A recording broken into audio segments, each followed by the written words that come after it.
ទៀតគឺយើងត្រូវ add ភ្ជាប់ណា add ភ្ជាប់បានន័យថាបើសិស្សគាត់ជ្រើសរើស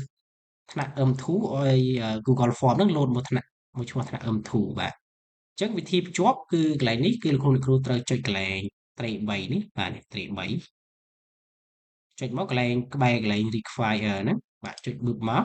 ខ្ញុំសូមព្រមវិញយើងជ្រើសរើសយកពាក្យថា go to section based on question ណាអញ្ចឹងចុចយកកន្លែងហ្នឹងមកអូខេអញ្ចឹងបន្ទាប់ពីអញ្ចឹងហើយលោកគ្រូសូមកន្លែងនេះគឺលោកគ្រូត្រូវពិនិត្យមើល section ដែលលោកគ្រូបានបង្កើតអញ្ចឹងណាអញ្ចឹងកន្លែងនេះគេដាក់ថា M2 បាទ M2 ហើយគេដាក់ថា continue to next section អញ្ចឹងកន្លែងនេះយើងត្រូវបដូរដាក់ថា continue to section 2នេះបាទដោយសារ section 2ហ្នឹងគឺបញ្ជីឈ្មោះថ្នាក់ M2 បាទអញ្ចឹងជ្រើសរើសមកថ្នាក់ MC ដូចគ្នាដែរបាទថ្នាក់ MC គឺយើងដាក់អញ្ចឹងដែរបាទអូខេបាទបន្ទាប់ពីហ្នឹងហើយគឺលោកអ្នកគ្រូត្រូវភ្ជាប់ថ្នាក់មួយទៀតគឺថ្នាក់ M4 ណាបាទអញ្ចឹងយើងដាក់ភ្ជាប់មកអូខេបាទបន្ទាប់ពីអញ្ចឹងហើយលោកអ្នកគ្រូអាច preview សាកល្បងសាកមើលបាទអញ្ចឹងដល់ពេលដែលយើងចុចជ្រើសរើស M2 បញ្ជីឈ្មោះ load មក M2 ណាបាទអញ្ចឹងយើងជ្រើសរើសឈ្មោះនៅក្នុង M2 យើងចុច next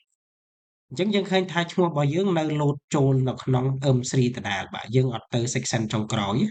បាទអញ្ចឹងដើម្បីយើងឲ្យវារំលងឲ្យ Google Form រំលងអញ្ចឹងយើងត្រឡប់មក Google Form យើងដើរមកអញ្ចឹងគន្លឹះគឺនៅកន្លែងនេះអញ្ចឹងលោកគ្រូអូសមកខាងក្រោមឲ្យអស់ហើយលោកគ្រូត្រូវបង្កើត section មួយទៀតដើម្បីឲ្យ Google Form នឹង link មកបាទអញ្ចឹងកន្លែងនេះយើងអាចបង្កើតកន្លែងនេះខ្ញុំបង្កើតនៅខាងក្រោមថ្នាក់ M4 បាទ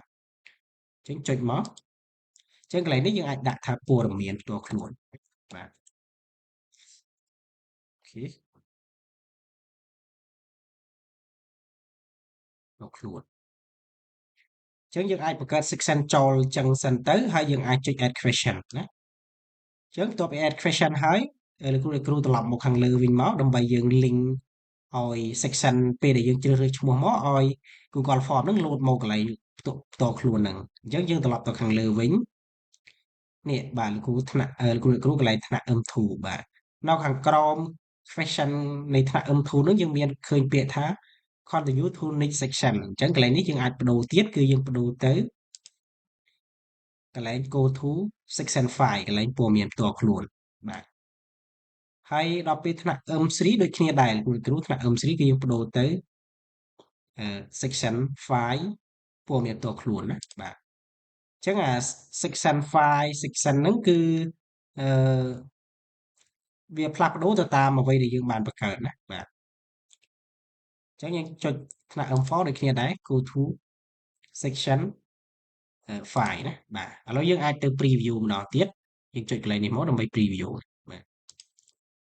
អញ្ចឹងឧទាហរណ៍ថាខ្ញុំជ្រើសរើសថ្នាក់ M2 អញ្ចឹងឈ្មោះនឹងបង្ហាញលោកគ្រូអ្នកគ្រូនៅក្នុងថ្នាក់ M2 អញ្ចឹងយើងជ្រើសរើសឈ្មោះរបស់យើងមកចុច next មក form ហ្នឹងនឹង load ទៅដល់ section សម្រង់ព័ត៌មានឥឡូវយើងអាចទៅសាកមួយថ្នាក់ទៀតមកថ្នាក់ M4 បាទអញ្ចឹងយើងអាចជ្រើសរើសថ្នាក់ M4 មក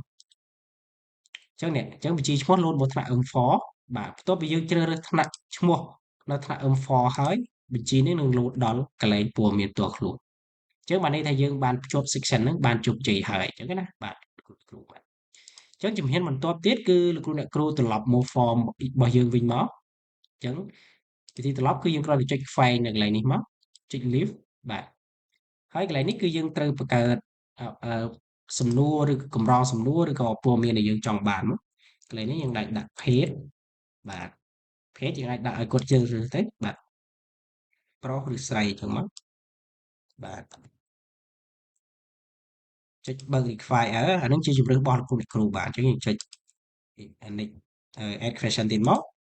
ហើយយើងកន្លែងនេះយើងដាក់ថាវត្តមានបាទដាក់វាព្រឹកមកអូខេអញ្ចឹងព័ត៌មានកន្លែងនេះលោកគ្រូចង់បានប៉ុណ្ណាយើងដាក់ប៉ុណ្្នឹងទៅបាទវារៀសៀនបាទអញ្ចឹងរបៀបនៃការបង្កើតហ្នឹងមានតែប៉ុណ្្នឹងទេបាទអញ្ចឹងមកដល់កន្លែងនេះលោកគ្រូអាចផ្ញើ link នឹងឲ្យគេបានតាមរយៈយើងចុចកន្លែង public នេះមកបាទយើងចុចកន្លែង public បន្ទាប់មកយើងចុចកន្លែងនេះ public ដដែលបាទរងចាំបន្តិចទៅហើយ Google Form ហ្នឹងវានឹងលោតផ្ទាំងមួយកន្លែងនេះនេះឃើញ Google អញ្ចឹងកន្លែងនេះគឺគេឲ្យ link យើងបាទអញ្ចឹងកន្លែងនេះបើលោកគ្រូចង់ឲ្យ link ខ្លីយើងចុចថា shorten link shorten URL បាទចុចមកគឺ link Google Form ហ្នឹងនឹងខ្លីហើយបាទអញ្ចឹងយើងចុច copy មកហើយយើងផ្ញើទៅអ្នកណាដែលយើងចង់ឲ្យគាត់បំពេញ Google Form មកជាការស្រេចបាទអញ្ចឹងរបៀបនៃការបង្កើត Google Form ដែលយើងផ្ដាច់ section ឬក៏យើងភ្ជាប់ section ហ្នឹងមានតែប៉ុណ្្នឹងទេលោកគ្រូបាទគន្លឹះទី1លោកគ្រូត្រូវស្គាល់អ្វីទេជា section ហើយកន្លែងណាជា question អញ្ចឹងយើងបង្កើតចឹងមកហើយយើងភ្ជាប់ section បាទអញ្ចឹងណាបាទអញ្ចឹងអរគុណច្រើនលោកគ្រូបាទអញ្ចឹងសូមជំនុំថាលោកគ្រូអាចនឹងអនុវត្តបានហើយបើមានចម្ងល់អីអាចសួរខ្ញុំបន្ថែមបានបាទ